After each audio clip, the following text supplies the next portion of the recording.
Hello and welcome to Interactive Distractions, episode number 455. My name is Chris Fricchio, and I'm here with Travis Baum. Oh, hey. Jason A. Stryker. Oh, hey.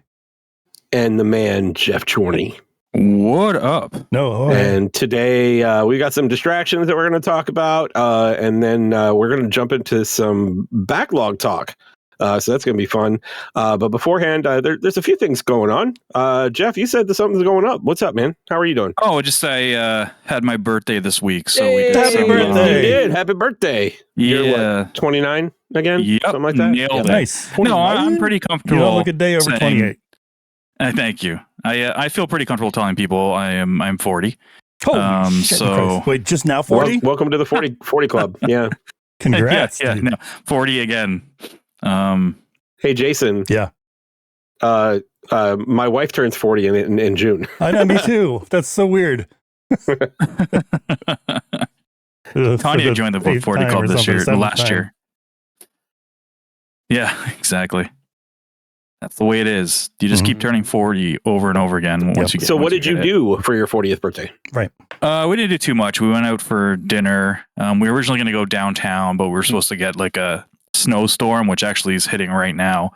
So we decided not to go into the city, and we just actually went to Red Lobster, and it was fun. It was good. Hell yeah, That's- Red that's Lobster what my and a wife Private. wants. Fucking biscuits, man. Yep. Those Yeah. biscuits are Red- great. Dude, okay, you go to Red Lobster mainly for the Cheddar Bay biscuits. They Right? forgot Oh, to yeah. put the fucking cheddar in them. No. What? How do you forget Yes, the I cheddar was- in the cheddar bay?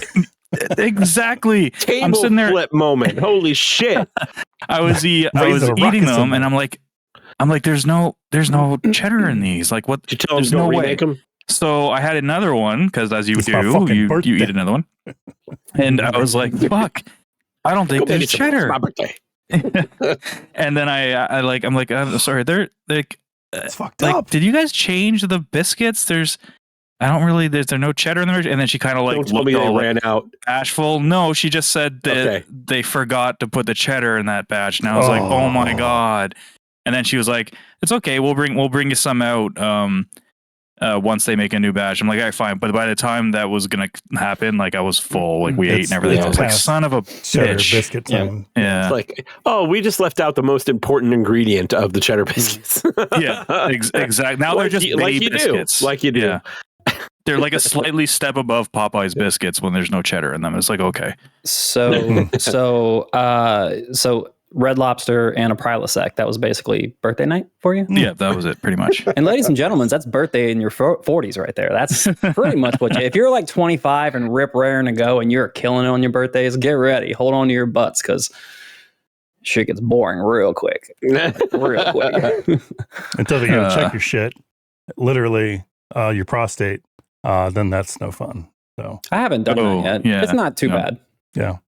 It's not too bad. Okay. You save money. I am you not save- engaging in this conversation. You save money if you Yeah, don't I've go to never- a doctor. If you don't go to a Oh. doctor, you save a lot of money. Yeah. Yeah, just get me to do it. I'll just come over. I'll be like, all right. You feel good up there. I just had that happen to me with Carlac, by the way. She gave me my prostate exam. That's my distraction segment right now. Carlac basically gave me a prostate exam in Baldur's Gate. But no, yeah, we just did that, and then now we're getting hit by a snowstorm, and we're probably not going to do much this weekend. So yeah, nothing too exciting, but slow day at work, and then now we're doing this, so we can talk about games. Good deal. I remember those. I got some new stuff going on. So I think I told you guys about the theater stuff that my kids are doing this semester. Annie and Frozen. Did we talk about that? I feel like we did. Mhm. Okay, so now we're adding something else for my son. Take up the automaton, like officially, or I have not shown him that video. I refuse to show him that. Actually, I showed it to my wife. So there's a toy instrument that Jason got my son for Christmas, an automaton, and it looks like a musical note, and there's a bar on it, and the bar changes the tone of the sound, and you like squeeze its mouth, like the note is a mouth. You squeeze the mouth, and it goes, and it does it at the tone. Oh, God. So, It's great. the kids were playing with it, and it was like Jason and Lisa had come over and they left, and she's like, I'm gonna murder him. Like, it was and Jason sent me a video yesterday, day before, something like that, of someone actually did Bring Me to Life from Evanescence with those things, like 3 different ones doing all the different, and I'm at work, just losing my shit, and I'm like, Jason, you're an asshole. What's gonna happen? I said to my wife, and she's like, "Do not show this to the kids." Like, she's cracking up. She's like, "Don't show this to the kids." Next Christmas, what's gonna happen is I'm gonna get into me and Jason are gonna go in cahoots, and we're gonna go halvesies on the big floor piano from Big. Oh, there we go. So clear your living room, clear some space, Chris, because we're gonna be Done. really, we're gonna do it. We're gonna make it happen. Done. So, but my son is adding something to the schedule. So he, like 2-3 years ago, we've been trying to find something physical to get him to do, like a sport of some sort. And he tried fencing. And he really dug it. So we actually found a fencing place nearby, and we went, and he did his first class at the fencing place today. Cool. Nice. And he dug it. Like, he was into it, and when we left, he was really excited, in a very good mood. And I'm like, all right, man, you want to keep doing it? We'll figure it out. Because my daughter has swimming from a physical standpoint, so I want each of them to have something that they're doing physically. Yeah, good. And my daughter is swimming, and she's a great swimmer. And my son, we've been trying to find something that works for him, and he's kind of latched on to fencing. So that's what we're gonna do. Yeah, look, teach him how to stab people. you give a Ricky O a sword, boy, and it's over. Like, it's. Oh, I didn't bring it downstairs with you, but my wife got me. Well, I should put something in a different perspective. So my birthday is this month too. The present that my wife got me came early, and it was from the Disney store. And they did not put it in a box. So it was literally just the packaging of the thing, right? Well, I mean, you could probably tell what it was, right? So what Star Wars thing was it, Chris? Yeah. She got me the Darksaber, dude. Oh, nice. Good. She got me the Darksaber. I should have brought it down. I didn't bring it downstairs with me, but yeah, it's pretty nice. Yeah, I'm assuming I'm assuming it's the same one from Doc Ondor's at the park. Yeah. And it's I know exactly which. I go into Doc Ondor's just to look at the hilts. Every time I go to Disney. It's really cool. It's really beautiful. Cool. So awesome, dude. That's great. Did anybody else get anything really cool for Christmas? Yes. I got that was birthday. What did I get? Did I get anything cool for Christmas? I don't. I mean, I got something very cool for Christmas. Like Jason, as I said, Jason and Lisa came over, and Lisa always does. She's such a good artist, but she paints our animals on little gourds and. Right. So I have the ones for the dogs already. I have Cisco and Nerisse, my previous dogs. I have Clea and Flash, and she brought me 4 of the 5 cats. And one of the cats is new. So that, she was like, I didn't even know about him. But yeah, and I don't know how she does it. Like, she just, like, all the markings and everything, she's so good at making it work. So now we have gourds. We have 8 gourds, 4 dogs and 4 cats from Lisa. So that was super cool. Like, I love getting stuff like that. That's awesome. Lisa, I think when I was 30, my 30th birthday, we were still living in Atlanta, and Megan had Lisa commission a really beautiful, huge photograph of Spider-Man, but with my face under it, which is really great. And that's one of my most beloved pieces of artwork and stuff like that. I love it. I'm gonna marry that girl someday. One day. You better lock that shit down. Yeah, I should. A striker. All right. Games? Yeah, that's it for me, man. Let's talk about some games. What do we got this week? Let me put this in a different way. I've got one thing that I want to talk about before we talk about Prince of Persia. Let me break down the floodgates. Okay, go for it. Boys, Lords of the Fallen is back with a vengeance. What? Why do I feel like I've heard this before? I didn't even have to go to Panda Express to rekindle my love for this one, Jason. No, a little context if any listeners are new. I at launch paid full price, 70 bones. I'm a huge Souls-like fan, and I kind of like the ideas that the first Lords of the Fallen had, and I love the fact that like they're kind of rebooting it and kind of a new developer took over. So I'm like, all right, let's give this one a shot because the last one had promise, and I did not like it. And it was basically more or less for technical reasons. I just felt like the combat was super loose. The game didn't feel tight like any type of From Software title. It didn't feel anywhere near as good as Lies of P, anything like that. That's not made by From Software. So I struggled with it. I must have restarted that game 3 times. I deleted it once. So like it just got to the point where I paid attention to the constant updates and credit to Hexworks Studios for constantly updating this game. And a lot of the issues that I was complaining about were rectified. They toned down enemy density. They toned down animation speeds. You're no longer getting surrounded by 20 enemies at once because you're trying to fly from point A to point B. They kind of loosen the straps on the enemies of how far they can chase you. All the while making the game more challenging still, though, because like they made bosses more harder, which was nice because even certain parts of this game I felt some bosses were a little bit easy. So to know that the game was once easier and they made it tougher, that was a pretty nice it was a pretty nice discovery. But all things considered, I waited for a few patches. I liked the information they were putting out, and I finally said, okay, this is enough to where a lot of my issues should be rectified. So I went through, started the game over again, played through it. A lot more things were fixed. A big complaint was they had a lot of these gotcha moments in the in the world where like you turn a corner and there's a guy and he's just pushing you off a ledge.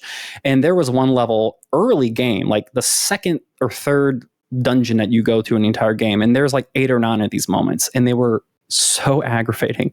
And I maybe counted one of those situations late game in my playthrough. So I was very thankful that they fixed that. And the game is still frustrating at times. The game, technically, the lock on is still going to mess with you. But all in all, after a bunch of corrections by the developer, I can say that I enjoyed this game pretty decently. I think there's more work to do when it comes to like talking about what's next for them in a sequel. They can still tighten it up. They can still, make the levels not as convoluted. And every level's a maze, and it's kind of aggravating, especially when the fact that you have this lamp that can change you from the world of Axiom into the world of Umbral, which is kind of like this parallel undead world. And you're juggling these two concepts and all these secrets and hidden walls and everything, but all the while you're trying to remember, like there's some places where I spent all day in a dungeon, all day, and I still couldn't tell you where to go. It's so convoluted. And the reason it's like that, and I give them credit for trying it, they wanted to create the Dark Souls 1 world structure. They wanted to create a structure where you have a hub right in the center, and then the entire game, every single dungeon, every boss, everywhere you can go is connected to this one hub. The map is one big map. It is one huge map, all connected, no loading screens or anything. It's very, very, very impressive. But the way that they layered it, it forced the developers to constantly worm and move their way around this map that they have fully interconnected, and it just made everything like one big maze, and it's so confusing. I couldn't tell you where half of the shortcuts from the hub into the other dungeons are or where they go. I couldn't tell you at all. So that's frustrating. But all in all, it comes down to combat and gameplay, and they fixed a lot of that stuff, and I'm pretty happy with it. And right now I'm at the doorway to the final boss. So I should probably have that finished either tonight or tomorrow. So it ended up being great. I don't think it would have touched near my top 10. I say I don't think 100% it wouldn't. There's just too many opportunities for this game. But at the end of the day, it's a great showcase for Unreal 5. Yeah, sure. And the game is beautiful. The game does look good. Then some of the performance issues were fixed. I think late game, a lot of the stuttering and falling, the frame rate dropping to a crawl. It does happen once in a while, but it's not too it's not too frequent to where it ruins your experience. Because I know on Xbox, I think people are having some struggles with performance and with the UI. I think so. We'll have to see. We'll have to see what happens there in the future, because I'm sure that these guys are not done with their updates. But it ended up being a pretty serviceable game. It's not going to meet Lies of P by any stretch, but I'm happy that I finally had the ability to go through it. And because once you get through that game, once you get through the initial 12, 13 hours, I think it's good. So that's why I say it's a good game. It's a good Souls-like. But if you're out there and you're interested in this game, or you see it on sale one day, but the only Souls game that you've ever played was Elden Ring, I would not recommend this game. I would not I really wouldn't. I wouldn't. Jeff is starting to come along to the path. I wouldn't recommend this game to him. The game is similar to like the first Surge game, where it's going to destroy you. It's going to test your patience. It's trying to do that in the early goings until your build gets built out. And so I'm going to curveball you then, because you essentially just talked directly to me. Mm-hmm. That's because that like the only Souls game that I've ever really gotten into was Elden Ring. What about Lies of P then? Yeah, what about Lies of P then? I'd play Lies of P, boy. yeah, I'd play Lies of P. No, Lies of P is hot, man. It's not that difficult. It's okay. It's really not. And for a person who never really took to parrying as a concept, because like parrying in games like came way after the peak of my hand-eye dexterity coordination. So like I just never really got good at parrying, and I got good at parrying because of Lies of P. It just, for some reason, like it made me better at that. It's kind of why I want to go back to Sekiro again and give that one a fourth attempt. A fourth? Okay. Yeah, that's another game, and it's shocking because it's a FromSoft game, but like it's a FromSoft game I've never been able to complete. It's too hard. But that's it for me, boys. All right, Jeff, you got anything new? Nope. I'm sticking with Baldur's Gate 3 until I'm done with it, and then I'll move on to something else. I mean, other than the demo for Prince of Persia, but I think all of us played that, right? So we'll save that until last, right? So, Jason, what about you? I played a little bit of the. You guys heard me talk about Granblue Fantasy versus the fighting game. Rising, the fighting game. A few weeks ago, they've got an RPG, like an action RPG. That is coming out. That's been in development long before the fighting game even came about. Bear in mind, Granblue is like an old, not an old, but I mean, it's been around a while. Mobile game, a little gotcha action, but they've got a really good world and lots of lore set in there that is funny. Like they've got a lot of characters that are kind of based off of Fatal Fury characters. Okay. Interesting. Okay. Lots of nods to other shit. You know, it's not exactly tongue in cheek, but there's nods to other stuff. Anyway, it's like they know that's what they are. This game is very much in the line of like a Tales game, and as far as like the action is concerned, it's all free based. It's not menu based at all. You're doing combos, you're doing power up attacks, you're doing magics, whatever. It's all over the place, but it looks really good. Go ahead. Like 2D Tales or the 3D Tales? 3D Tales, yeah, okay. Like a Tales of Vesperia or something like that, or whatever. But the demo is just.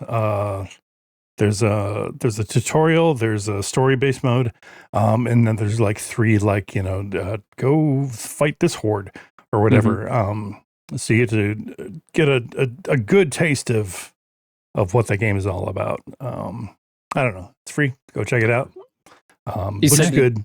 Is it you said it's a mobile game? Or no, it was a mobile game. It started off as a mobile game, but it's evolved since then into this fighting game, into this RPG on the PlayStation. So is that maybe what we were looking at last time you were talking about it? Because I remember when I pulled it up, and I think Travis did too. We're like, this is a fight. This did not look like a fighting game. I know of the fighting. I've seen Maximilian play that and stuff. But I remember what I was looking at. I was like, this looks like an RPG. So that maybe I was looking at the wrong one, because it did look cool. Yeah, they both in development concurrently. So, it very well could have been that. Is the demo on PS5 as well, or just PC? No, Is it? Okay, cool. PS4, PS5, and I think that's it. Yeah, I don't think it's on Xbox. Yeah. It's good. Cool. I'll give it a shot. Good stuff. What's Me Persia? then? What? I just got a couple things. I'll try and be quick. Go. I'm not sure sort of the Vagrant and me are friends anymore. Oh no. I got into the last area, and shit got real cheap real fast. And you know, it is a Metroidvania-ish game, so I don't say this lightly, but like some of the issues that I have with the platforming combined with some of the things that the enemies can do is frustrating. So for instance, there's one dude that can throw sticks of dynamite, and when you get into vertical stages, you'll go up to a platform and a stick of dynamite will already be falling and hit you like as you hit that platform from off the screen, like from 2 or 3 levels up, and it just comes down and knocks you off. And you know, then you have to make your way back up, and it's just kind of a pain in the ass. And then I've run into a lot of enemies that have so many, like a lot of low damage, like rapid low damage attacks, and the character gets completely stun locked. Like there's no way to get out of it. And everything. It's annoying as hell. But there's this one, I don't know what the enemy's called, but he's like, it's a floating enemy. So you have to jump up to get him in the first place. He teleports. He's got these fucking homing bullets that when they come at you, they don't even hit you right away. They like go back and forth, like behind you in the scene, and then swoop in and hit you. And then he's got like this laser that spins around, and you have to dodge at the right time to get out of it.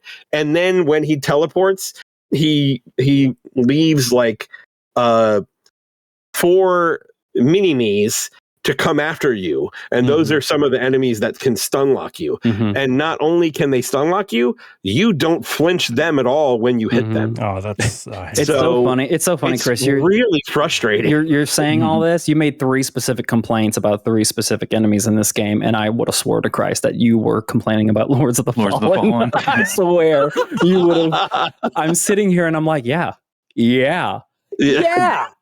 Exactly. I swear you would have been talking about that game. Maybe you should play it, Chris. You'll be pretty good at it. I am at the end of the game though, so it's kind of like a source of pride now. It's like, I got to the door that says you're about to face the last boss. Like he just straight out says it. But I found a door earlier in the remember I told you guys last week that I'm kind of keeping track of how far I am based on the fast travel points. I filled out all those. And like 2 or 3 previous to where I'm at, there's another door that says you essentially need to go kill 3 bosses to get there, and they tell you where the bosses are. So I might go teleport back and work on those bosses and see what's behind that door, and then go beat the game. Bing, bang, boom. So it's the last area has kind of beaten me up a bit, but overall it's still serviceable. I'll say it that way. It's no Vanillaware game. It's no great Metroidvania, but it's fun if you can get it for cheap. The only other thing is I wanted to discuss was Clockwinder. I mentioned it last week, and I didn't get a chance to play it very much, so I was talking mainly about mechanics. But the actual narrative and the story of it is pretty interesting. Like it talks about like the Clockwinder is someone who essentially mans a clock tower that is a tree. Like the tree it's a tree that has a clock in it, and it stores like rare fruit seeds, right? And it also runs off the juice of those fruits. So you're creating the robots, which they call gardeners, to collect and use the fruits. And it's interesting because they have like each fruit has like a different trait to it. I'd say like there's one fruit where you need a knife and you have to cut it off the vine, and there's one fruit where all you do is if you touch it, it leaves its plant and floats away, and you have to figure out a way to collect it before it floats away. And then there's like a bomb fruit where if you hold it too long, it basically disintegrates. And then there's like a water drop fruit where you can't touch it at all. And then there's places where you have to create the seeds for the fruits, and they actually give you a formula to create a molecule, essentially, in air quotes, out of the fruit. So you plant a bunch of the plants, and you collect the fruit, and they've got these plugs that connect them, and you create like a fruit molecule, and you collect the fruit molecule to create the seeds. It's really, really interesting stuff. So is it fun? Because yes, it is. It does not sound really like fun. It is really fun. But it's fun if you like puzzle games, because it's a puzzle game. Okay. That's what it is. Oh, okay. That was my next real question. Like, what is this? Is it like 2D? No, it's a puzzle game. So, yeah, it's a VR. It's a VR puzzle game. Okay. And I talked about the mechanics last week when you weren't on. So it's a lot of like you just real quick. You kind of you can essentially record your movements, and then after the recording is done, a robot shows up and it does exactly what you just did, and it repeats it. And it repeats it. There's like 3 different speeds. It's I would say it's a fantastic VR experience. Like if you guys are into VR, it's definitely going to be a different experience for you, and I highly suggest it. So good stuff. Word. Cool. Prince of Persia. Demo. Yeah, that's all right. I didn't know this was a thing. So Jeff, thank you for telling me. You're welcome. I think it was one of my top picks when they had their. I think they announced it at their E3 thing, presser. Did they do a presser thing? It was on one of those shows, Summer Games Fest or something. Summer Games Fest. It did not have a segment by itself. Like it was just included in something that was, It was like a gameplay trailer that they showed or whatever. And barely even that. Yeah, but it's been on my radar since then. Like I thought it looked really cool.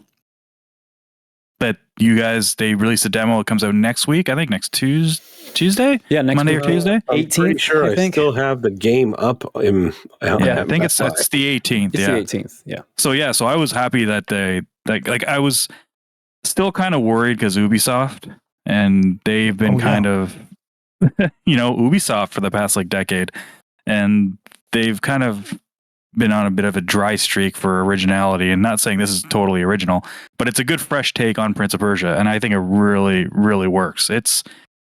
I had a great time with the demo, as short as it was. The combat is really tight. The platforming is tight. You can do air juggles. There's pairing. Travis, there you go. So you might be an ace at this game already. Because I'm ready. I'm still trying to figure out the parrying. Like it's the timing is strict, but when you get it, the one hit kills, like the cinematic kills you do, are awesome. Yeah, so cool. But I've also, like, if you're off, you get your ass handed to you too. Sure. If you're late, if you're late, you can be a little bit early, but if you're late or too early, either side. Like I found out that you can't like hold parry and parry in the opposite direction. So make sure that I see what you're saying. So facing the direction first. Yeah, make sure that you're facing that direction first. But if you're surrounded by 2 guys and like you're fighting this guy, and the guy behind you starts to hit you, you cannot parry. Just fucking roll through him. Roll through, or else you're eating shit one way or the other. So you can't have like a Batman Arkham mindset. No. You have to be facing. Oh, that's good to know. Yeah, but they start you off. I'm not sure if they're gonna take all that shit away, because you start off with some pretty cool stuff. Like at least in the demo, I'm not sure if the demo starts at the beginning of the game. It seemed like it didn't start at the very beginning. So I hope they don't Metroidvania and take everything away from you at the very beginning and be like, oh, now I have to go get everything.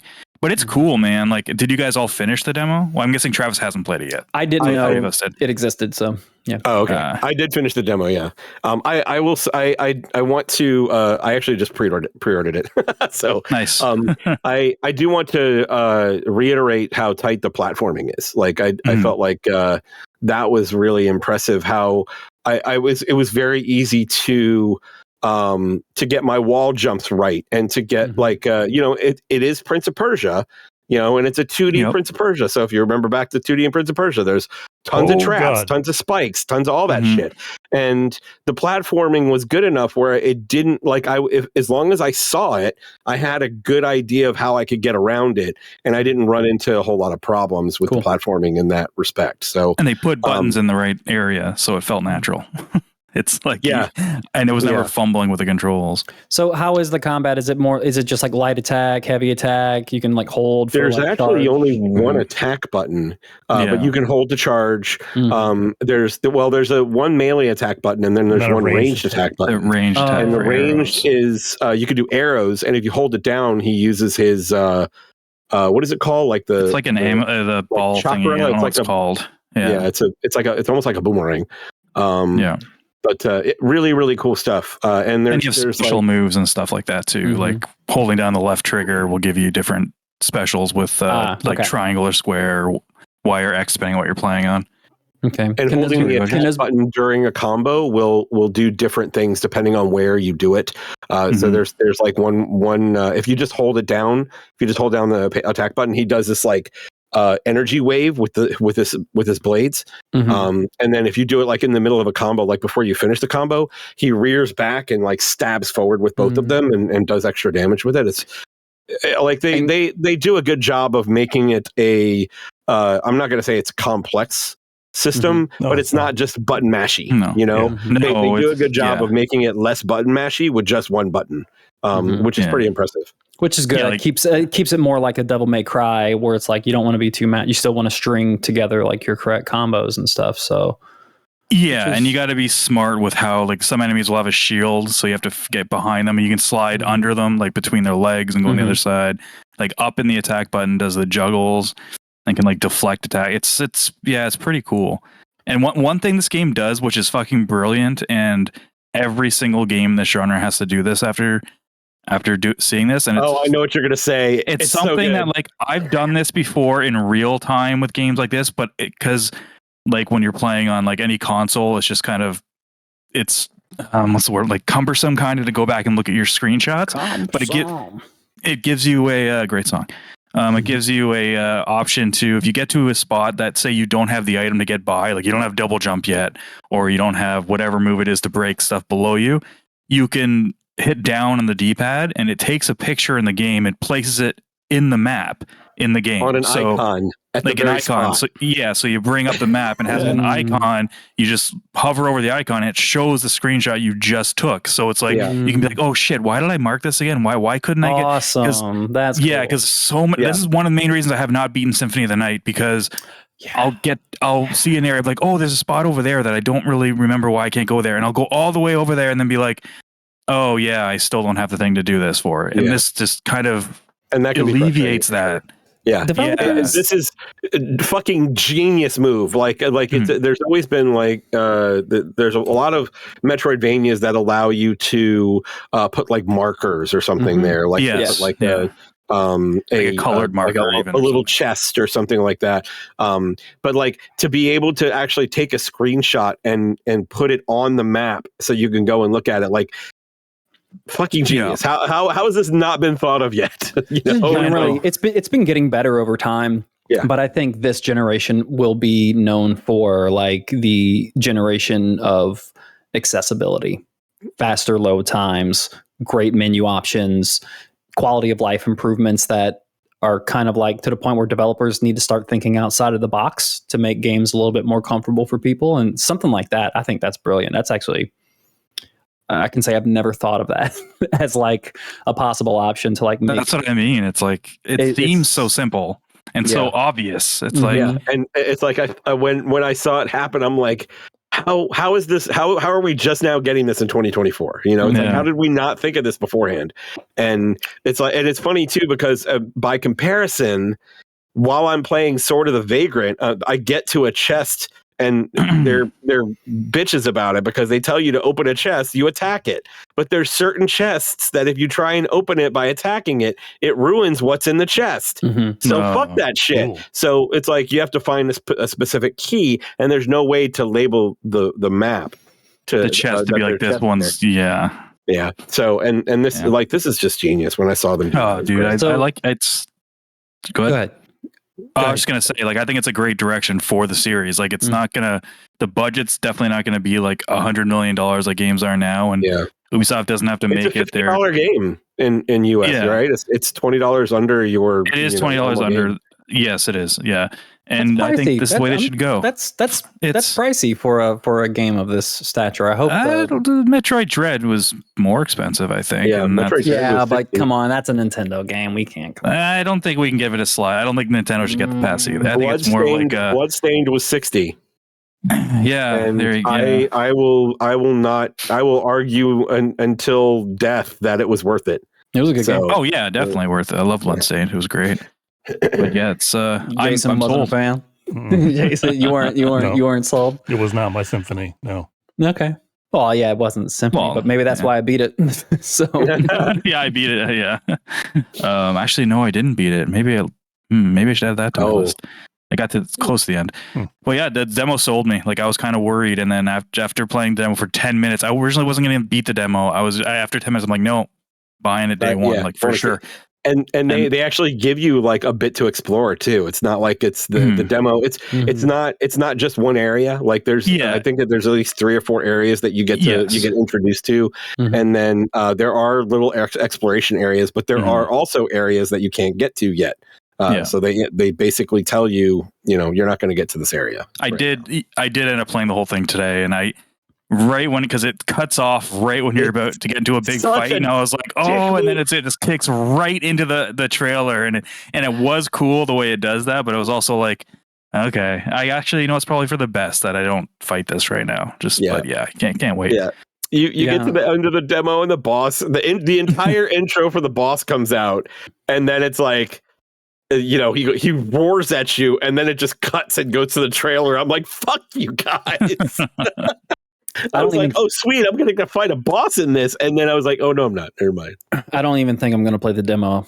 I'm just going to buy it straight up. Just go for it. Yeah, it's great. Go for it. It seems like a home run for me. It wasn't even on my radar. And when I saw them talking about it on Discord, and I was like, wait, Prince of Persia, Metroidvania? What? I completely missed that. So I went out and downloaded it, and it was super worth it. Yep. I dig it. That's it. Yeah. Cool. Any other comments or discussions about games, about distractions? I would love to talk about Baldur's Gate, but we've talked that game to death, so I will spare you. Yeah, we're going to do a spoiler episode soon. As soon as Jeff is done, he's getting close. Yeah. Hopefully by next weekend. I would definitely will not beat it by next show, but maybe by next weekend. Well, hopefully you beat it before Prince of Persia comes out. My side of the show is just going to be, what are you talking about? What? I've never. Yeah. Literally that show is going to be us not knowing what the other person is talking about because everything is so different. I have no problem waiting on Prince of Persia. Like, I'm waiting on like Wonder from playing Wonder, but I had to pre-order it just because you get that Warrior Within skin that looks pretty sexy. Okay. So I wanted that. I'm like, okay, let's do it.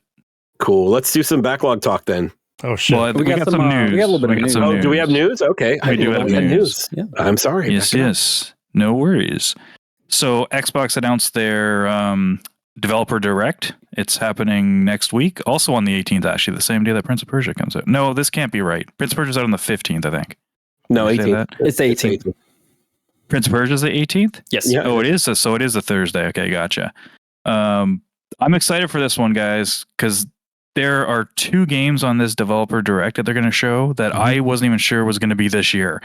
And so they're doing deep dives into 3 games or 4 games.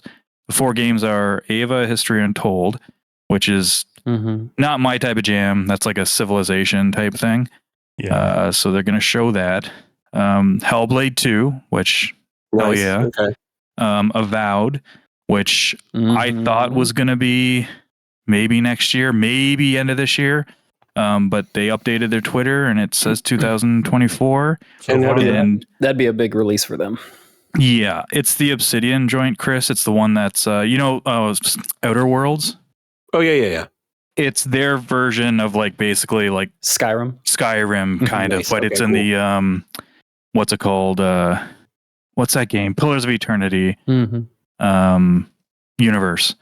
Okay. So Yeah, so it's like a first-person RPG type thing. It looks fantasy RPG. And the other one was a game we have seen nothing on, and I did not expect this like 2025, but they're going to show Indiana Jones finally. Oh, cool. And that is also this year. Yep, which that's going to be like an Uncharted game, right? Like no one knows. Game? There's rumors that it's both first person and third person. Like Deus Ex kind of. Yeah, maybe, yeah. Mm-hmm.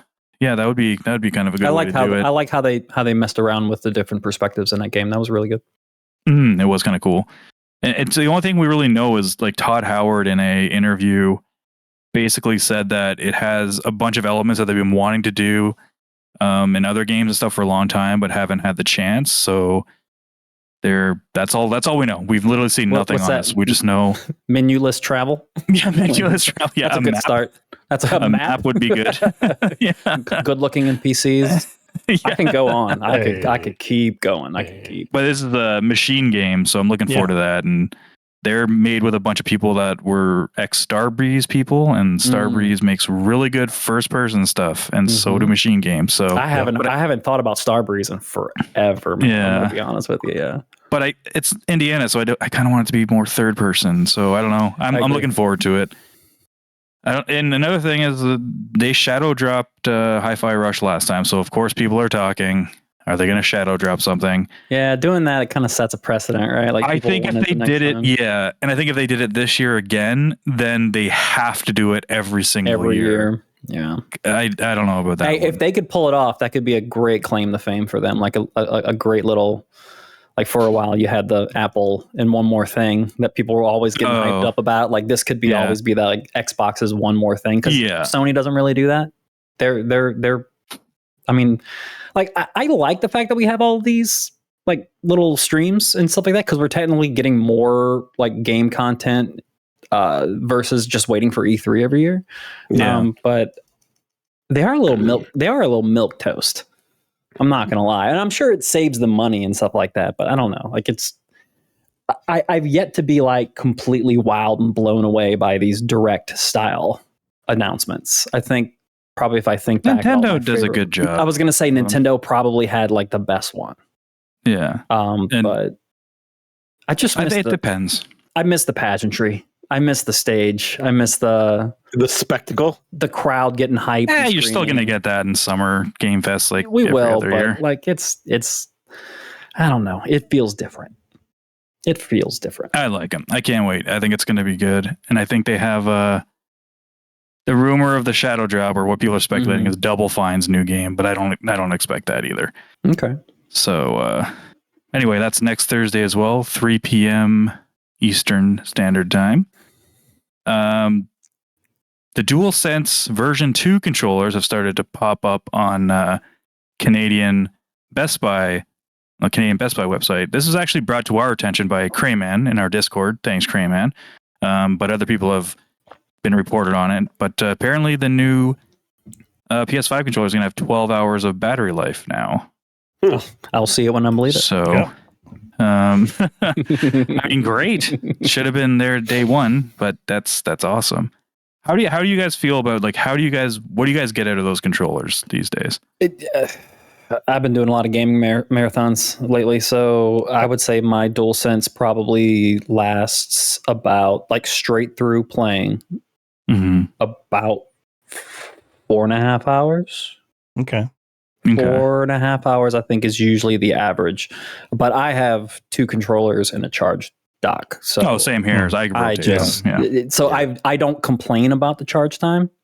I don't need 12 hours of charge time because I just have a setup that just doesn't require it. So I've got a dock charging a secondary controller all the time too. But if I've got a game that is multi-platform, I will absolutely choose the Xbox over PlayStation because I hate the DualSense that much.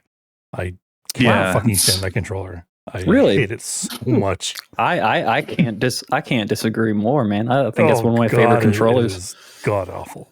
We got to remember we have extremely different hand sides as well. So like for me, like the controller, I mean, even an Xbox controller works well, but I work better with, like, I would actually spend if a Souls game came out and it was day one on Game Pass, but it was still purchasable on PlayStation, I'd probably buy it on PlayStation solely because of the controller. I would stop playing it because of it. I actually did that because with Liza P. Well, wasn't Liza P Game Pass? That was free day one on Game Pass. Yeah, I bought it. I bought it full price on PlayStation. Wow.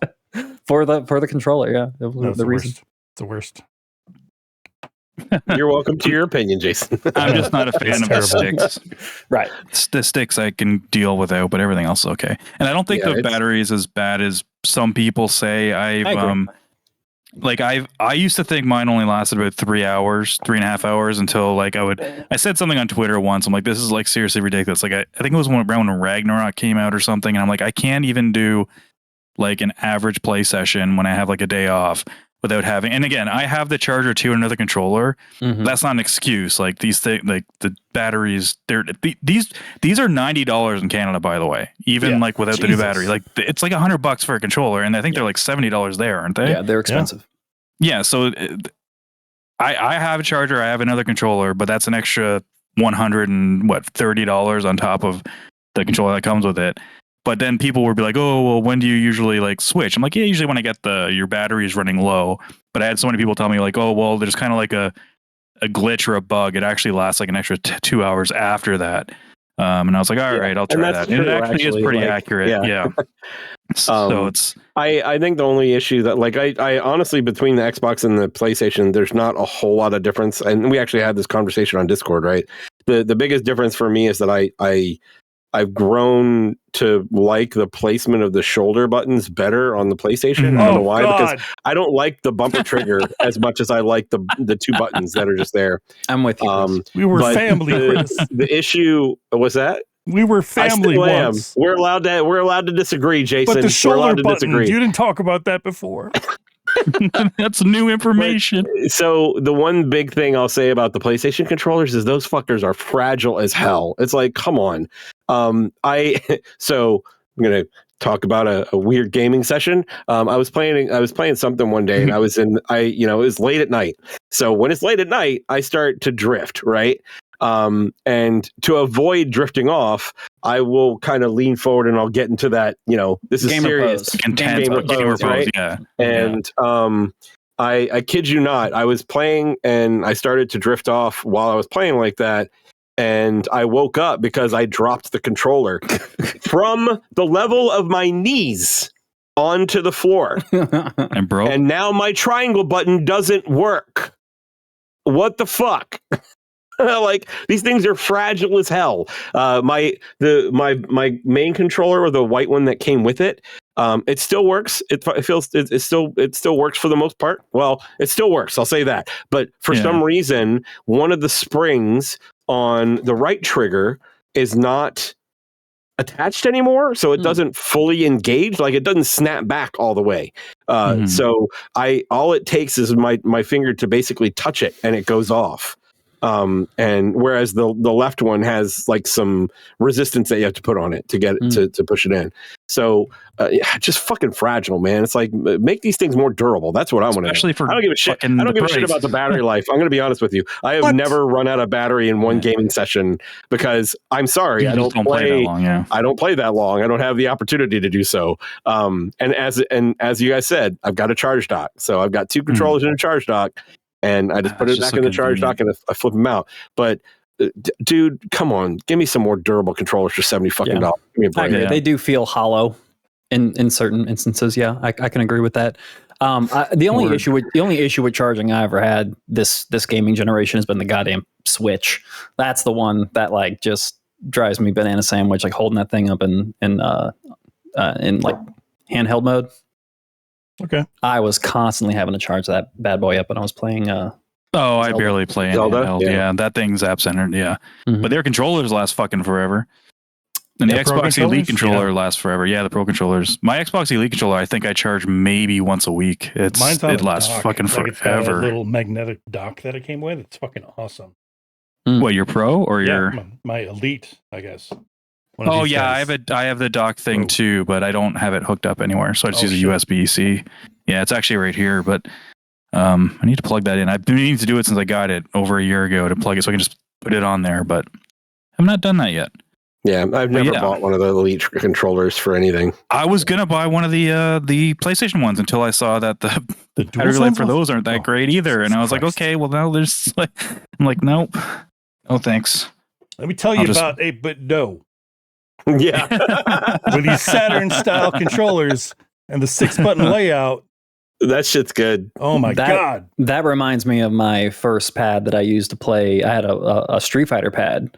That was when I had I cut my teeth into my Blanca gameplay with that pad. Oh, like those ones that they made, like the official ones. Mm-hmm. It has the were all like pad, weird D-pad. Yeah, and had like the weird ass shape to them. They were actually, the weird shape and like the weird, cheap like Street Fighter art. I think mine had like the best non-analog controller was that the Japanese Saturn controller. That 100%. One of the right here. That is this. One of the best. Yes, that is pretty close. Yeah, that's that, and then followed shortly just behind the actual 6-button Genesis controller, which was also really good. All right, moving on from controllers to some more game news. Golden Sun and Golden Sun: The Lost Age are coming to the Switch on January 17th. One game or two? I don't know. It's just it's the GBA ones. You know how they have like the what's it called things on there. Yeah. The Switch Online or whatever. Okay. Yeah, I have not played these. I know they do have quite a following. I'm not sure if you guys are big fans. I figure if anyone would be, it'd be Jason or Chris. I have both of them, and I beat the first one. I didn't play through the second one though. It was, I mean, for the time, it was really good, but I mean, it would probably be hard to go back to now. I always thought those are what like Fire Emblem turned into, but I guess not. Or am I thinking of the right series? Golden Sun is more traditional style JRPG. Okay. Yeah. Gotcha. So if you're a fan, check that out next week as well. And also, this was a big one for Eddie. And I can't get any of these games just because I can't wrap my brain about them. But Smite 2 was announced by Red Studios. So they're doing a sequel finally on Unreal Engine 5. And the first one was Unreal Engine 3. Yeah. 3. Something like that.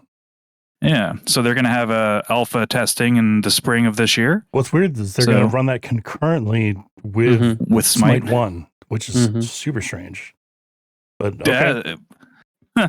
Sure. Oh, you mean for like tournaments and stuff like that, or like just in general? As far as like a release schedule, I guess. Oh wow! It seems. Yeah, seems like, considering it's games as a service, that is kind of okay. I mean, like the first Smite's it's pretty old now, right? It's like 8 it's old, years old or so. I don't know. Oh yeah, I'd say so, probably. I remember when I tried it out; it was quite a while ago. Well, yeah, that's the news. I have a quick story I wanna bring up. So if you're a fan of watching TV, you probably realize that there was a forced hiatus in your content due to a SAG-AFTRA and a Writers Guild strike. Yep. Now, as we are today, both of those deals have been a deal has been made for both of those unions, and those basically the industry is back in action. But one of the issues that SAG-AFTRA had, especially with the Writers Guild, they both had issues with the prospect of AI and what AI can do for taking away jobs. So they fought for protections. It sounds like they got every single protection. But then this week, SAG-AFTRA turned around and signed a deal on Tuesday with an AI voiceover studio that sets terms for the use of artificial intelligence in video games. The union announced the deal with Replica Studios, and this is an exclusive deal with this one studio.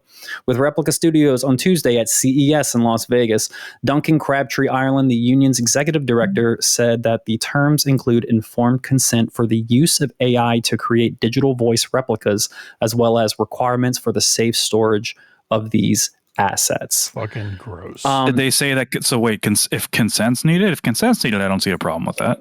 Okay, exactly. And if there are safeguards that, like if your digital replica is saved, every time it's used, you have an agreed price that you get paid for that. If there are safeguards in place, then okay, I can see it. But the big hubbub with this, that when I read further in the article, was that whenever SAG makes these big decisions, they go to a vote, and they are going to a vote they can either be done by the entire organization of SAG, or it can be by people who are basically big players in those industries, and they can be put on a council or a large group of people, and they can vote on it. One of the people who should be on that, and if you're a fan of anime, if you're a fan of video games in the last 10, 15, 20, 30 years, you would know the name Steve Bloom. He has done everything from old 80s G.I. Joe stuff and Transformers all the way to your latest video game that you've played recently. I'm sure he has done some. So even if it's an additional voice, this guy has been working. He was not contacted. This guy is one of the biggest names in the business, and he wasn't even contacted or even had a say in this vote. And the vote passed by 79%, I think the article said. So even though they said that the big players got to vote on this, some of the biggest players didn't. And now this has passed, and now AI is back in their lives after a couple of months of fighting to get AI out of the picture as a threat. So interesting developments. I'm personally not a fan of this. I say hire talented people. And I agree. You know, if someone needs to be memorialized, for instance, who's the actor that was in Destiny and Horizon Zero Dawn that just passed away? Lance something. Lance Reddick. Yeah. Reddick. If Lance Reddick had the ability, and him and his estate set up a deal with SAG to have his digital replica, to have his characters continue on in the game, so you can continue to have Zavala, you can continue to have that, as long as that family is compensated posthumously, I have no problem with this, but it needs to be fair payment. So this could be good if the creatives are taken care of the way they should be. But if this gets worked around where corporations and major studios get to reap all the benefits while the people doing the work, well, they're not even doing the work anymore and they're not making money, then it's a problem. Yeah. So and I agree with you. Like it's and it comes down to use it only when you should, and you know, or if the actor lets you do it. Well, that's the thing. It's like, how big of a name is that actor that it would be needed? You know what I mean? It's like, in my point of view, it's like, just hire the actor to do it, or hire a new actor, unless it's so iconic that it wouldn't make sense if it was anybody else. Hey, you Jason, cannot put anybody but James Earl Jones as Darth Vader. So get AI to do that. Jason, what if Mark Hamill said that I'm going to donate my digital voice replica through Replica Studios and SAG-AFTRA. So my family gets paid, and I want to be the voice of the Joker forever. I don't want to hear that. I really don't. Because I'm trying to play devil's advocate to see if he was taken care of. Because there's an argument here that, okay, well, when he dies, that could be someone else's job. That could be someone else's legacy. You know what I mean? Like, so that's where I'm a little bit, it kind of like makes like a dead person, giving them a monopoly on a character in perpetuity, whereas other people could have the opportunity. So it also feels like necrophilia. Like, not that I've experienced that, like, really, but like what I imagine necrophilia is. I never thought like, about that person is dead and gone and buried, and I love them. And that is where I will keep them. I don't want to dredge that back up again. I don't want I don't want that to come back. I want to see a different take. I want to see them make it their own. No, I don't want that. I think for some instance, though, I think the actor might want that, because especially for stuff that schedule conflicts. Say a voice actor does a game and they come out like, you know what, we're actually going to do DLC. We didn't do this, but we obviously want you back. They say, well, I can't do it because I'm doing something else. They don't have to go in and have that. They don't have to record it. As long as they say, go ahead, use AI to use my voice, but I have to sign off on it, like maybe the performance, how it sounds. But I mean, I know you're shaking your head, Jace, but I mean, if as an actor, why can't they make that call if it's their own voice?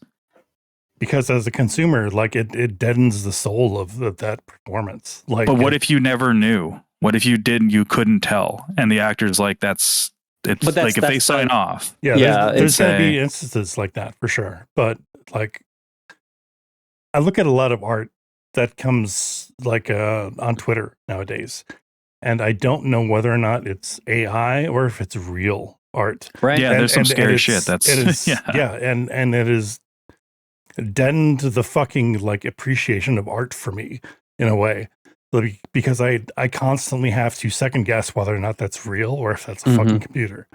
Yeah, and that it's that is shitty, and I don't want us to get to that point. It sucks. Oh yeah, I know, but I'm saying in terms of the actor, if the actor says it's okay, I don't think we can say, well, they shouldn't be doing that because it's their voice, right? Yeah. It's the same way that you can't tell a corporation to use a voice without their consent, but if they're saying go ahead and do it, I get paid for it still. Yeah, maybe not as much as coming in. I wonder how many people would actually agree to that though. Like, I don't know. I don't know that I ever would. Like I would want that to be me, more than anything. But for sure.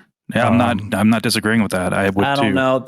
When I think about it, like the fact that like you're there's a legacy part of that kind of is arousing to me. That it's like after I'm gone, you're still remembered and you're still. Well, that's not surprising. That's cool. I like that. Travis will forever be on Indus, even where Indus keeps going, even in like 20,075. Oh yeah, it's all us. I'm abbreviating words unnecessarily from the grave, boys. Let's go. Yeah, no, it's a fucked up situation all around. It's going to be messy for a while. Indeed. But yeah. What's messy is speaking my of messy. I was going to say, let's clean up that backlog. I'm jammed up. Jason, what are we doing? It is that time of year where there's not a lot coming out, so it causes me to like replay past memories in my head where it's like, oh, I should have played that. Oh God, no, I've talked about that game. I didn't really play it. It's backlog time. It's backlog, remorse time, I guess. We should probably put to paper what we want to get done in this particular year. I like paper. Yeah. In order to... Can it be digital paper? Is that okay? Yeah, absolutely. Okay. I find that it's like, it's nice if we say that we're going to go back and beat Grim Fandango. But we won't unless we actually commit to it. And this is us committing to it. We're going to be held accountable. Yes. And we haven't quite decided what's going to happen if we don't do this. But it's going to be awful. It's going to be a bloodbath. It's going to be shameful. Yeah. Jesus Christ. There will be honey and bees involved. Yes. So yeah, we're all going to go through, and this is actually inspired by a site that I listen to, My Life in Gaming.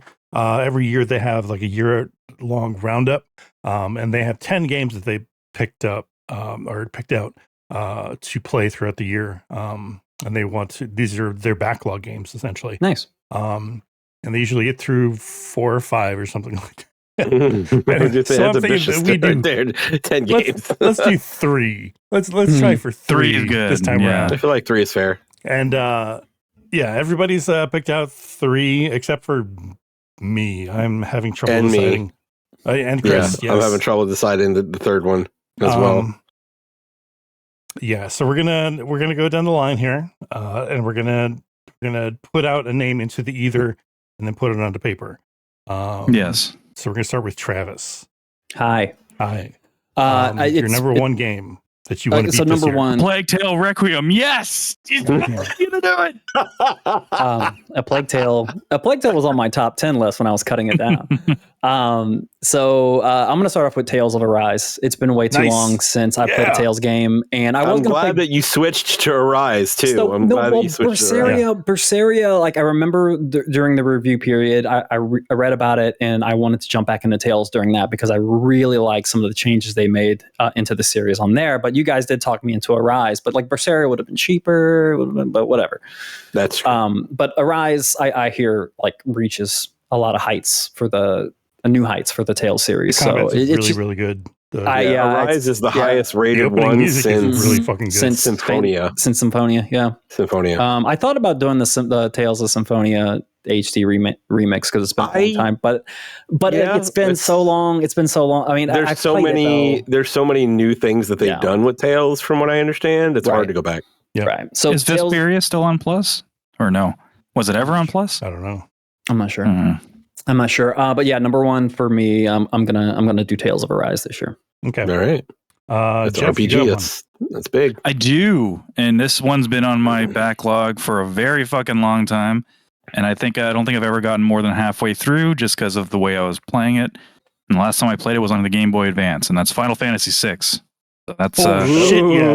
Wow. That is a We should whale if play I've that. ever seen I like it. man. I like it. Yep, that's going down on mine. That's I'm gonna conquer that biatch this year. So we got to talk play about that game. like which You could play version to fucking play. Yeah, I was like, you Well, could play that game. okay. You could, Jeff, you could play that game on your watch if you wanted to. Like, I know. it's So I do own it in a lot of places. The NES Mini. I have it on Game Boy Advance. There we go. Yeah, maybe that. I have it. I actually just bought, so I kind of leaning more this way. I bought the Pixel remaster on Switch. Okay, yeah. And one of the main reasons is because it is kind of long, and you can speed up certain aspects to it, like the battling and stuff like that. So I'm like, maybe I'll do that. When you said you had like basically the version on your Nintendo Mini is like it's the ROM for the original game. So I would definitely do not do that. Like there's nothing wrong with it. It's just that you're not going to have those quality of lives. Do the Pixel remaster. You're going to see a whole bunch of people bitching online about how it looks, and it looks fine. It looks. The text is so bad, which is actually true. Yeah, you can turn it to the original, or does the original even look bad on the new one? I like the way it is. I think they all look good. The original looks good. The remaster looks good. It's just a bunch of purists, cranky purists. But yeah, I'm excited for you. That's a great pick, man. That's a great pick. Oh, such a good game. You're gonna suplex a fucking train? Oh my god! Yes, I remember doing that. Yeah, it's great. Yes. All right, Chris. Chris. I'm going to keep the RPG trend going, guys. I never really got into Valkyria Chronicles 4. Okay. And we were talking about a little bit before last week we were talking about it, and I have the game. I just haven't really put enough time into it. So I didn't know there was a 3, to be honest with you. So no, 3 only came out in Japan. That's why. Oh, that's so why. Yeah, 3 was on PSP and it only came out in Japan. I think I have it still, but there was you can actually download the ROM, and there's an entire translation project where they translated the whole thing. But yeah, like 2 and 3 were pretty good. Like 2 was really good, but 3 I didn't get through 3, but they made a lot of good improvements to it. But yeah, 4 is sitting on my shelf. Haven't finished it yet, so I even got the special edition. Didn't even finish it. You're gonna finish it this year. Yeah, you are. Just like or something bad's gonna happen. I'm gonna finish Okami this year.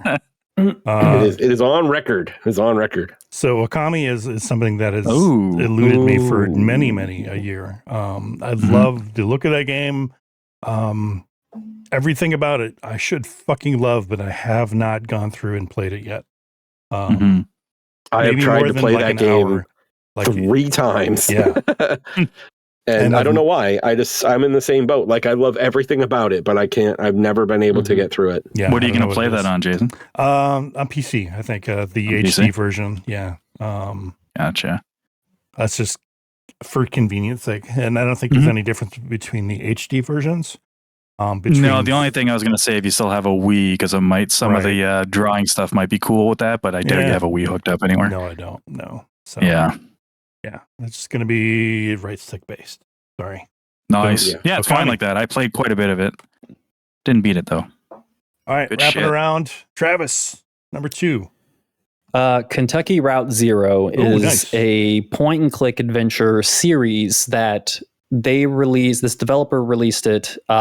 They released 1 episode and then they wanted to complete it episodically over time. And I think it took almost a year and a half, 2 years for the entire, more than that. Yeah. It took a while for this game to come out in completion. And they have a kind of a director's cut, compendium edition. That's just everything that they could possibly put into this game and added a whole bunch of extra story stuff. So it's the quintessential version of this game. And I played I played the first chapter almost all the way to completion.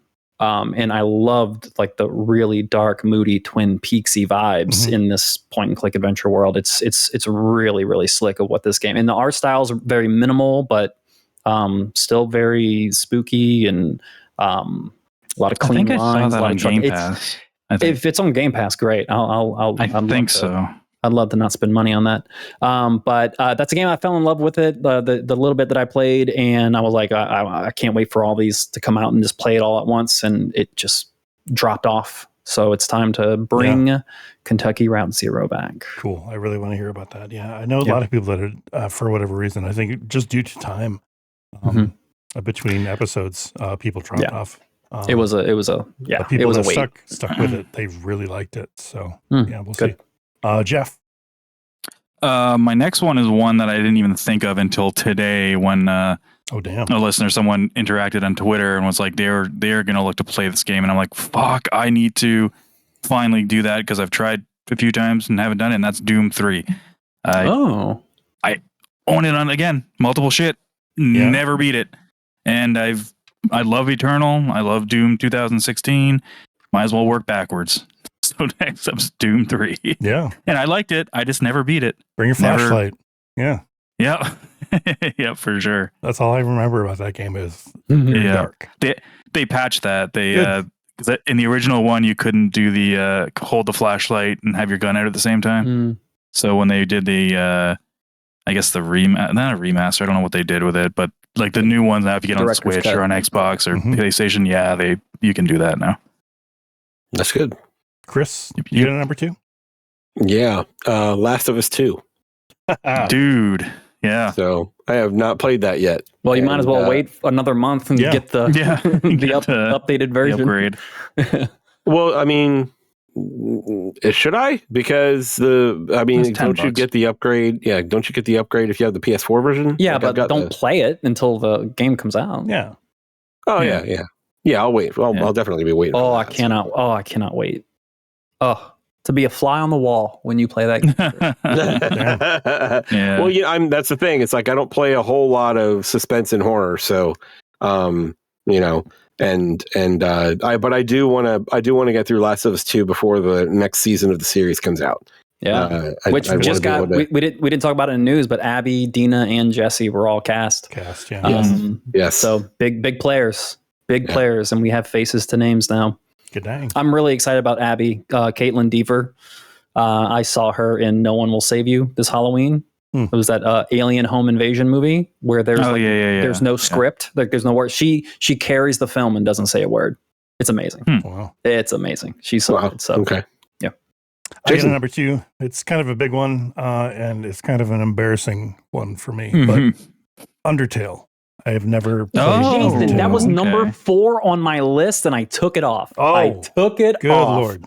Oh, okay. I still may end up playing this. When you play Jason, it, we may play it together. I don't get my kids started on Undertale. Because then they will tell you about every single character. They're gonna sing some of the songs from the Undertale musical, and then they're gonna tell you about Deltarune and how great Deltarune is. Of course. Yeah, I need that sort of lore in my life. I haven't played it either. So I haven't played it either. So maybe we but should. I did. There is one battle I tried to help my son with. He was doing the genocide route, and he wanted to help me. He needed my help with. He wanted my help with. Oh God, it's the hardest battle in the game. I can't remember the name of the guy. I'll tell you when I play it. Yeah. But I'm gonna let him know you're doing it. Okay, that'd be fun. Tell them to shut up until I play it. Yeah. All right, Travis, number 3 on your list. Number 3 is a game called Telling Lies. Telling Lies. This is a kind of like an FMV digital interactive experience. It's developed by a creator named Sam Barlow. He also created Her Story, Immortality, which was the reason. Immortality was the reason why I wanted to go back and play more Sam Barlow games. But in doing my research for this, I found out that Sam Barlow is also directly responsible for my favorite Silent Hill game, which is Shattered Memories on the Wii. Very, very underrated, excellent Silent Hill game, and he was responsible for that. So the guy can create a hell of a story. And Telling Lies, I have heard really, really good things about. I'm choosing that one over Her Story because I hear Her Story is a little shorter. So I'm going to jump in with Telling Lies and try that out, because if it hooked me in as much as Immortality did, I'm in for quite a ride. And Sam Barlow is definitely super creative, and I want to get more lost in his world and his work. Cool. So. All right. Jeff Chorning, number 3. I'm literally looking up how long to beat right now. Okay. I'm going to let you guys pick my last one as well. Okay. Out of these 2. 2. Okay. First one being Max Payne 3. Okay. Ooh, Not to beat that. that's a good one. Okay. And Ghost of Tsushima. Ghost of Oh, Tsushima. Ghost of Tsushima. There's no question. not even a question. I'm putting it down. I've tried Ghost of Tsushima twice, so this will be the third time. Dude, Max Payne 3 is great. It's great, but Ghost of Tsushima is fuck. Fire. I do have some subs in case I fall off Ghost of Tsushima again, only because I have tried, and I haven't played Ghost of Tsushima for like an hour or two. Like I'm talking like 12-15 hours both times I tried, and wow, for some reason fell off. And I don't think it was because I wasn't having a good time. I honestly think the first time something else came out, and the second time was during a drought, and it was when the PS5 got its update or whatever, and I was like playing it and actually kind of was like, oh yeah, I remember this being cool. And then once something else came out, I was like, okay, it's enough for me. So yeah, I'll go with Ghost of Tsushima for my number 3. I think you'll dig it. I hope so. I dig it. There we are. Those are my 3. You got this. You don't have one picked out for number 3. I don't have a 3. So are we going to pick one for you? I have a couple. I have some options. I am open to suggestions. Okay. Okay. I have two. I have two. I can literally put either one of Jason's first 2 games onto my list if I had to. So I'm gonna give you something different. Okay, right. So number 3, this is an obvious one because I've been talking about it a lot since Sea of Stars has been top of mind, but Chained Echoes is a very easy backlog game. But what I would want you to play this more specifically, Chris. Disco Elysium. Okay. Disco Elysium. Yeah. It is a hybrid point and click RPG. It's Disco Elysium, the final cut. It's more on the RPG side. Good. It's more on the RPG side, but you play as a very fucked up detective who has a multiple personality disorder, and you choose which personalities, and that will change everything about the game. You choose what personality to nurture and while you're helping yourself. And it's not just like the personalities are kind of like psychological emotions. So it's like empathy and anger and respite or like spite or something like that. Like, so it's, and that is how, and you nurture these inner voices by making decisions towards and it's all like decision based and everything. And it's rad. There are multiple ways that you can play this game. There are multiple endings. I'm pretty sure what happens at the end of your game would be completely different than what happened to mine. But it is radical how good this game is. And it's a shame what happened to this developer recently. Like, it sounds like those creatives got kind of like screwed. So let me throw out a suggestion here, because I think that could be its own little feature we can do down the road. And the only reason I say this is because this being the Backlog Jam, it wasn't a backlog game for Chris. Like, it's not a game that he started or wanted to play that he didn't get to. It's more of like a recommendation. That's the only thing I want you to keep in mind, Chris. That's a good point. Because you're not really getting rid of something in your backline. Chained Echoes is still a good call though, because I do actually have that downloaded. It is after the suggestion from Travis, it is my intention to play it. So I didn't know you did that. Awesome. I did. There you go. That could be your third right there. Yeah, but I'm still open to suggestions. I have no idea what you have or haven't beat. Like, the 2 that I listed, it seems weird that you have not played Undertale and both your kids have. So I would suggest that. Weird. Yep. We could play it together. Talk about it. There's multiple endings. I would want to play Undertale as well. It was either Kentucky Route Zero or Undertale on my list. So I probably still want to play that too. I think that's a good. All right. Good I option. think I'll go with Undertale. You're going to go with That's a Undertale? good one. Yeah, I think I'm going to go with Undertale. It's good. All right, so number 3 for me is a foregone conclusion. It's easy. It's an easy choice. Actually, I have no idea what the fuck to pick. So I need Give us help. options. Give us some options. I have about 30 different fucking options. Oh my God. Give us 2 or 3. Oh, Jesus Christ. Okay, well. Throw a dart. Go down the list and just Digital like the Dart. ones. Hollow Go down a Knight. list of the ones you're really excited about. Like, Hollow Knight? That's a Okay, big one. don't. I love it. I say do it, but I didn't think you liked it at first. Yeah, I didn't. thought you played it. I didn't. But I've heard so many people talk a big game about that game. It's so good. Police Nuts. Police Nuts. Snatcher is one of my favorite fucking games of all time. I was going to say, isn't that one of your favorite soundtracks of all time? Yeah, absolutely. And I've never played Police Nuts because you know what? Me neither. It's been in Japanese, and just That's right. semi recently they came out with a really really good English patch. I'd be really interested in that. So that's an option. Let's see. Oh, I'm going to write that down. I'm going to see. That's first vote for you. Oh God, there's. I'm just gonna go down the list. Start naming them. This is great. Start naming them. Start naming them. Katana Zero. Okay. BioShock 1 and 2. I've never played. I've played. What? Yeah, Dude, I've played Infinite. I'm in the same boat. I tried to play 1 like 3 times, couldn't get through it. But I played through Infinite. I don't know why. Infinite was the one that got me. Okay, before it's like, did you fall off it because you weren't enjoying it, or was it you just something? It didn't grab me at all. Never ever grabbed me at all. Okay, then I would say don't go. Yeah, because that might be a tough one. Huh. Okay. Let's see. Grim Fandango. Sorry. Jason, did you say you fell off because you weren't grabbed by it, or something came along, or you didn't like it? Never even tried 1 or 2. Oh, it's so good. That's so different. Good. Yeah, that changes. Yeah. I still think BioShock 1 is one of the best intros ever. I certainly give credit and appreciation to BioShock. But you guys know me in first-person shooters. There's got to be some sort of progression that keeps me in it, and that BioShock didn't really have it. Yeah, I can see that. It's kind of like organic progression. Like I can see that. Yeah. How about any of the 3D Zelda? What do you mean? Any of the 3 Zeldas?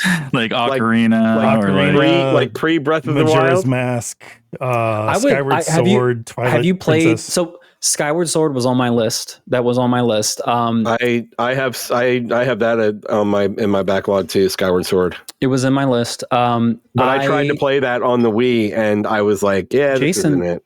I would be very interested in you playing Ocarina. Really?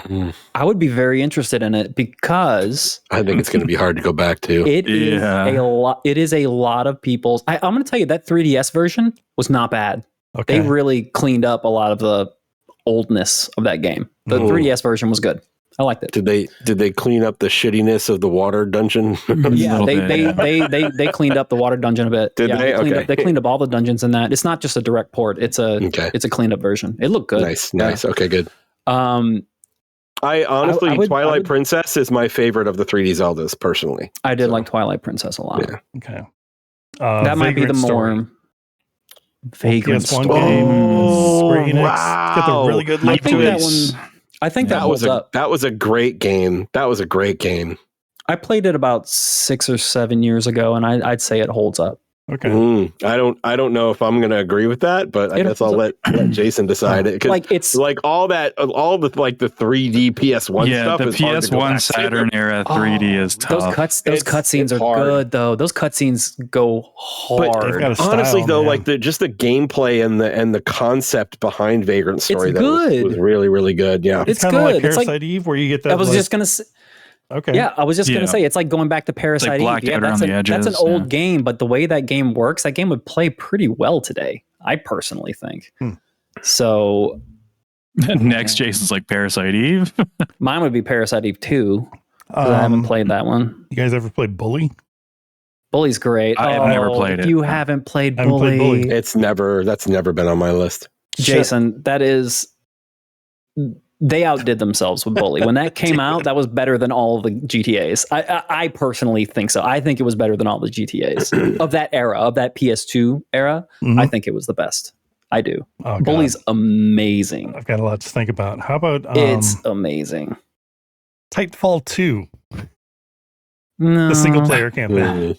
That's like a 4-hour. Dude, that's like a 4-hour. It's really good. It's a really good campaign, but it's really quick. All right. If you want something short, and again, it depends on what you like. It's the best we have not had a better first person shooter campaign since that game, in my opinion. Really? But, wow. Okay. Yeah, one that has like guns. Like what's better than that campaign was? I mean, on the spot, man, I'm not going to answer that question, but I think there are better first person campaigns. That campaign is no, not first person shooter specifically. Yeah, first person shooter. Yeah, yeah. I think that campaign's awesome. But if you give me a list and you give me the internet and give me 15 minutes, I'll probably find 5 games that I think are better stories in that genre. But it's excellent. It's very, very good. I don't think you'll be disappointed. It is short too, so if it comes towards the end of the year and you're like, you need to knock out a third game, that could be it. Okay. I'm going to name one more series that I haven't fucking played, and the rest is just kind of getting into the weeds. I think we've got enough to formulate an opinion, but the Yakuza series. I've only played Like a Dragon, the turn-based one. I feel this is something that I would really, really enjoy. You would like it. You want to jump in at the beginning, or are you looking like Okami? What's the newer one that just came out that's relatively shorter too? There's Ishin. There's about to be the Infinite Wealth. Infinite Wealth. I don't think it really matters where you own start. them all. Like I keep buying them whenever they come out, in the hopes that one day I will play them. But that's what I was going to suggest. Is the latest one that just came out is not supposed to be that long. So if you play that one, you're like, I dig this, then you go back and then you go the back. other. But if you jump into like Judgment or whatever, here's a 0. Those are who knows. I don't know. I've never really played them. They've never grabbed me. I've never gotten more than a few hours. I tried to play one recently, like in the last 3 years, and I just can't get into. I think like the fighting and the combat's pretty fun, especially when you level up and you get more moves and stuff. So like when you're building your character out, it's great. But that's important to me. And it is important, and it is good. That is, I think that's like the bread and butter of the game. But what people love about that game is the quirkiness and the mini games. And believe it or not, that's the part of Yakuza that I struggled getting into, because it's like, okay, they're not fun. I enjoy like the race car, like doing like a race car track in the middle of this third person street brawler. It's fun, but like, why am I doing this? And like, it didn't meet like. Okay, I experienced it 1 or 2 times and that was it. But like, give me a reason to like really do this. Like Fable 2 gave me a reason to go into a bar and pour draft beers for hours. Like it gave me a reason to do something monotonous. Like give me a reason for it. So like that was kind of like my complaint, and I didn't feel attached to the characters because everyone was just kind of like a cartoon character. I couldn't tell if they wanted these characters to be believable or satires of like gangsters and stuff. You're so just like selling me more on it. Oh my God. Hey, look, and that sounds great. Look, I think personally for you, I think a Yakuza game would be great. I think Bully would be a home run. And I've never been really into the Yakuza games, but they do seem like they'd be kind of up your alley, Jason, to be honest with you. Yeah. I think Twilight Princess would be a good pick too, but Bully and we're all gonna have different picks for them. Bully and Yakuza, I think you'll finish those. Okay. I don't know about my vote's for Police Nuts. I think you should go back and do that one. Police Nuts from Jeff. That's C-G-O-F-F. That's you. Travis, you got to pick one, dude. Bully. Okay. It's great. And Chris. You know what? I'm going to sign on with Jeff. Do Police Nuts. Like you're such a huge fan of Snatcher. Yeah, I think you just you're have to. You're so big on Snatcher. Like I think it makes sense for you to go back and do Police Nuts. There we go. Done. All right. Police Nuts it is. Police Nuts. There Sweet. we go. Police Nuts. There it is. That's our backlog. That did we find one for Chris? Chris, what do you want? Undertale. That's right. Yeah, Undertale. Yeah. Unless a listener brings up something that I'm more interested in. So let's see what happens. We do have quite a few listener input here. It's a soft commitment. Just a rundown. Commitment. What were your 3, Chris? Valkyria Chronicles 4, Last of Us 2, and Undertale. Travis? Tales of Arise, Telling Lies, Kentucky Route Zero. And Jason? Mine were Okami, Undertale, and Police Nuts. And I got Final Fantasy VI, Doom 3, and Ghosts of Tsushima. And the timer starts now. All right. Got to the end of the All right, year. you guys want to hear what some people are doing this year for their backlogs? Yeah, Let's do it. Absolutely. Let's do it. All right, so we got a tweet here from James H. Hi, James. He James. says, I'm playing through a Resident Evil 5 again. Yay. James Nice. is the one he said Doom 3, which I never completed on release, and Shenmue, which I also never completed. Ooh. Yeah. But when I think of my all-time favorite games, Shenmue tops the list. I reached the forklift section the first time, and it was fun.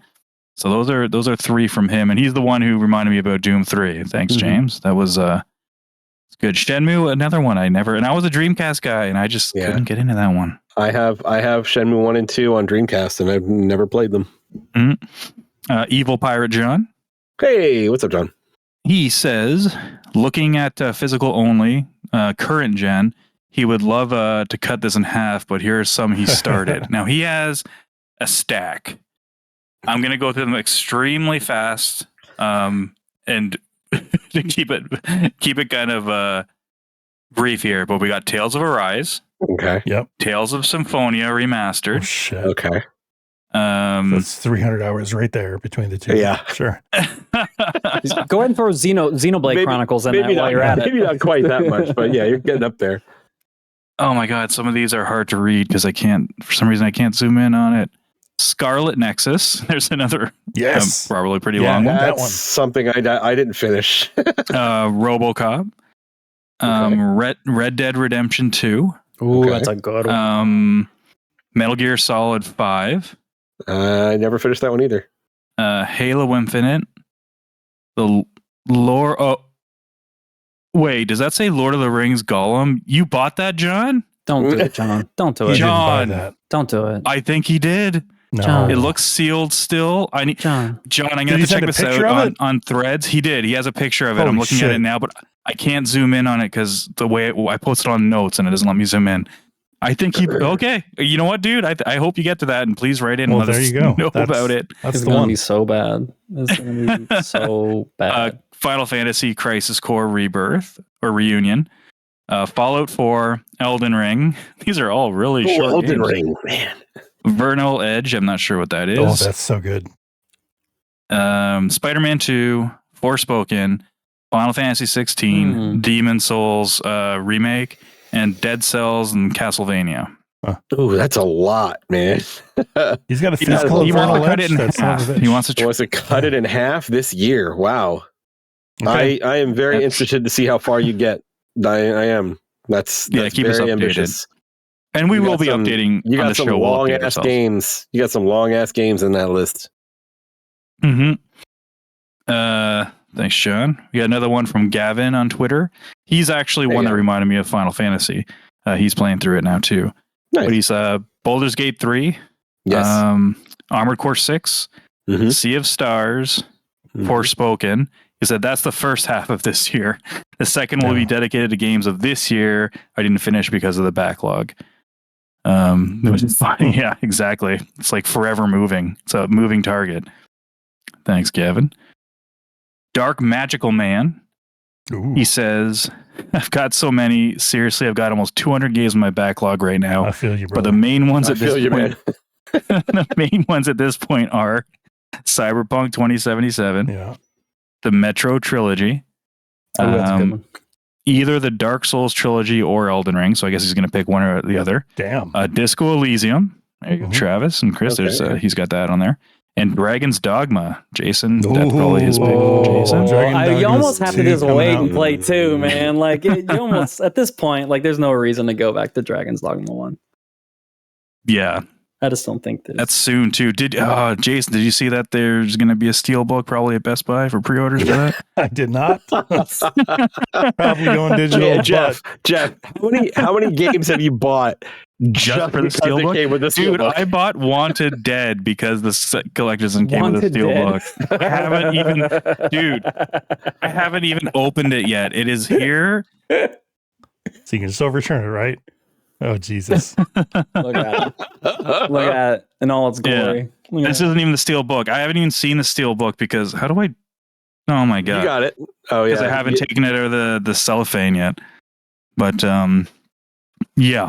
So no, I can't. I guess I could return it, but I'll probably only get like $30 for it now. Okay, next. Sunny Slim on the Twitter. Hey, son. I can't read because again I took the picture and I can't zoom, but he sent 2 pages of spreadsheet on Twitter. Oh wow, with well over 200 games. Oh shit. So Sonny, I'm just gonna say good fucking luck, dude. Because yeah, like I'm worried I might not get through 3. Can Jason and I recommend unemployment? Right. Yeah, Give it a seriously, right? It does wonders for your backlog. It really just snakes that drain like pretty quickly. Oh man. Mega Breaker on the Twitter. He's saying GTA San Andreas. That's it. GTA San Andreas. Yeah, he said he started it when it was released, got an hour in, and never picked it up again. Mm-hmm. Weirdly, can now play it as part of my Netflix subscription. Yeah, that's right. So I want to beat it on my commute. How weird is that? Oh man, but that's it though. Those are thanks guys. Thanks everyone for writing in. Yeah. We are going to be doing like a check-in, right? Like every month or so or a couple months, do like just like a hey, here's a rundown. Whenever there's downtime, just whenever we play it, you and we'll feel be like talking. Playing, yeah, we'll talk about them in our distractions. Yeah, or hell, we might even stream it. We'll see. Ooh. Yeah. Oh yeah, there's that option too. That's right. Very cool. I'm excited. Me too. Yeah, I remember we really looking forward to this I now. tried to set aside a day for backlog games. When I'm we were gonna have doing to do that. Backlog support group. Yeah. So good stuff. Thank you everyone for your input. Definitely appreciate that the community taking part. But is that a show? Before we wrap up? I think that's a show. All right. Well, thank you all for listening to episode 455. If you liked it, episodes 454. Hope you enjoyed it. If you did, please tell a few friends about us. Like, subscribe, and comment. All those things help us out a lot. Check out our link tree at interactivedistractions.com. If you want to help us out, you can check us out on Patreon and absolutely come over to the Discord and join in the conversation. We would love to talk to you. So, but until next time, my name is Chris. I'm Travis. I'm Jason. And I'm Jeff. Play your games, and we'll talk to you next week.